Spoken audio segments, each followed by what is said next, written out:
হাওর নদী জলাশয় এবং আমাদের যে মিঠা পানির আধার যে এই মাছ রয়েছে, নদী রয়েছে, এখানে যে দেশীয় মাছ, সেই দেশীয় মাছ নষ্ট করে ফেলছে এবং দেশীয় মাছের যে বংশবিস্তার সেটি নষ্ট করে ফেলছে যে চায়না দুয়ারি জাল।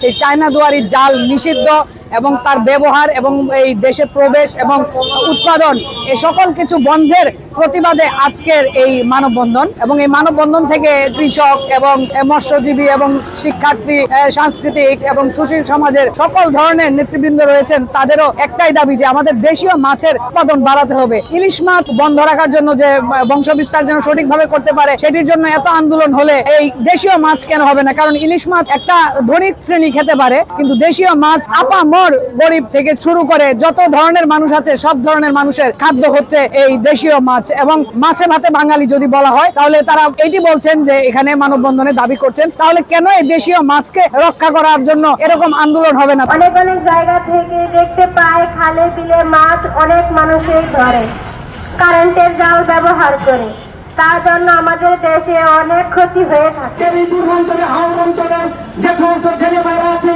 তাদেরকে যদি আর হাওড়গুলিতে যদি মৎস্য চাষের আওতায় এনে ছেলে মেয়েদেরকে কর্মসংস্থানের ব্যবস্থা করা হতো, তাদের এই জাল, কারেন্ট জাল বা চায়না জাল তাদের উপর মাছ মেরে নিধন করে এই জাতিকে ক্ষতিগ্রস্ত করতো না। চায়না দুয়ারি জাল, কারেন্ট জাল ইত্যাদি সম্পূর্ণরূপে নিষিদ্ধ। দেশের মানুষ যেন দুধে ভাতে এই মাঝে মৎস্যের জন্য কে বেঁচে রাখতে পারে। দুই মুখা ভাত পাতা জালকে যে কোনো মূল্যে বন্ধ করতে হবে, অন্যথায় প্রাণী বৈচিত্র্যের একটা ব্যাপক হুমকির সম্মুখীন করবে। আজকে হয়তো দেখছেন ছোট পোনা মাছের ভারী খাচ্ছেন, এই পোনা মাছে আগামী দিন আপনার পুরো মৎস্য চাহিদা পূরণ করবে, সেটা আপনি খেয়াল করতে পারছেন না। বৈশাখ জ্যৈষ্ঠী আসার 3 মাস মাছ মারা বন্ধ করতে হবে। এই জন্য আমরা প্রশাসনের কাছে আবেদন যে এইগুলি যাবে 3 মাস মাছ না ধরতে পারে। চায়না দুয়ারি জালের যে বিধ্বংসী কর্মকাণ্ড, এগুলোর উৎপাদন, মজুত, ব্যবহার এবং আমদানি সম্পূর্ণভাবে নিষিদ্ধ করতে হবে প্রশাসনকে।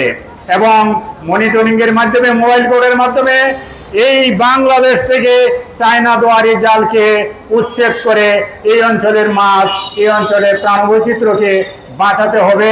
নীতি নির্ধারণী পর্যায় পর্যন্ত দাবি জানিয়েছেন। এটিকে পুরোপুরিভাবে একেবারে বন্ধ না করা হলে এক পর্যায়ে এসে যে দেশীয় মাছ আর থাকবে না, বিলুপ্ত হয়ে যাবে। আজকের এই মানববন্ধন থেকে এই দাবিটি উঠে আসছে এবং অচিরেই এই অন্তর্বর্তী সরকার এই দাবিটি পূরণ করবে বলে তারা বিশ্বাস করেন। আলপনা বেগম, সময় সংবাদ, নেত্রকোনা।